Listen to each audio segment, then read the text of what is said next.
Beaucoup se sont étonnés de cet aval américain pour l'entrée en jeu de la Turquie.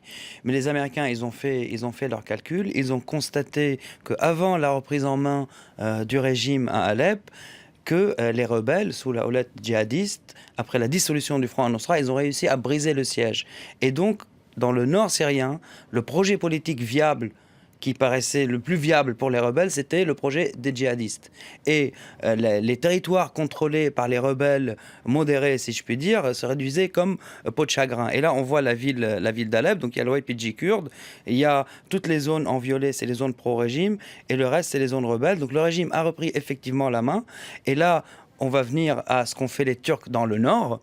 Parce que les Turcs, en ouvrant le front nord contre l'État islamique, donc dans la zone de Jarablus et sur 90 km de la frontière turque, ils ont pris des factions qui étaient présentes sur le front d'Alep. Et donc ces factions qui étaient présentes sur le front d'Alep, ils ont été transférés à Jarablus pour créer un nouveau projet, donc pour la rébellion, qui est hors le projet djihadiste, et que c'est des gens avec qui les Américains peuvent s'asseoir sur la table, d'où l'intérêt américain. Donc mettre à mal le projet des djihadistes et avoir des interlocuteurs fiables, comme ils les définissent, pour négocier avec.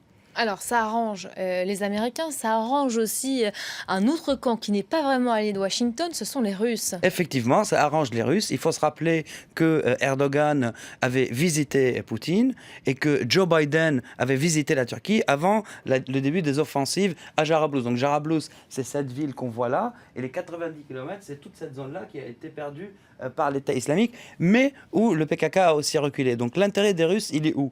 Il est dans le fait que les forces qui ont été prises depuis Alep pour se battre à Jarablus ont diminué la pression contre la ville d'Alep, d'où la reprise en main donc de Damas sur les combats dans la ville d'Alep. Donc Washington a trouvé son compte en créant un projet alternatif au projet djihadiste, toujours dans les rangs de l'opposition. Moscou a trouvé son compte en diminuant la pression autour d'Alep.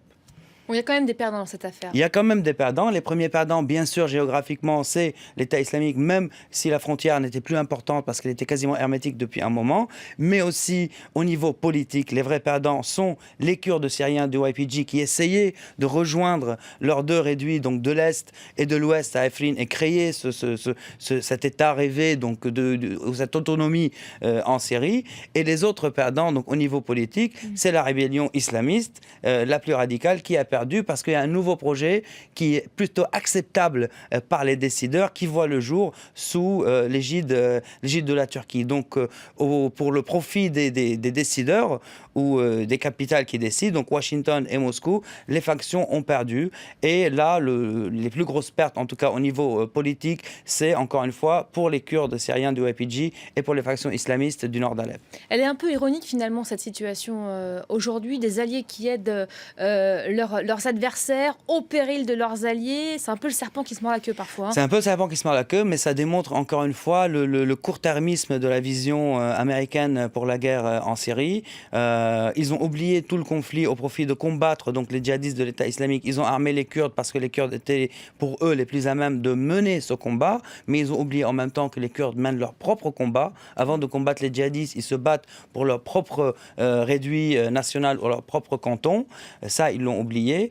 Et ils ont été pragmatiques aussi d'un autre côté parce qu'ils ne peuvent pas délaisser la Turquie, membre de l'OTAN, au profit du YPG kurde. Donc finalement, ceux qui vont payer le plus lourd tribut sont les djihadistes qui perdent du territoire, les islamistes au niveau politique, mais aussi les Kurdes qui ont perdu beaucoup de combattants pour récupérer quelques villes donc, à l'État islamique et qui se retrouvent aujourd'hui peut-être délaissés par les puissances. Les Kurdes qui combattent depuis la première heure pour faire reculer l'organisation État islamique notamment. Et à leur profit aussi, pour faire leur réduit. Évidemment. Merci beaucoup Wassim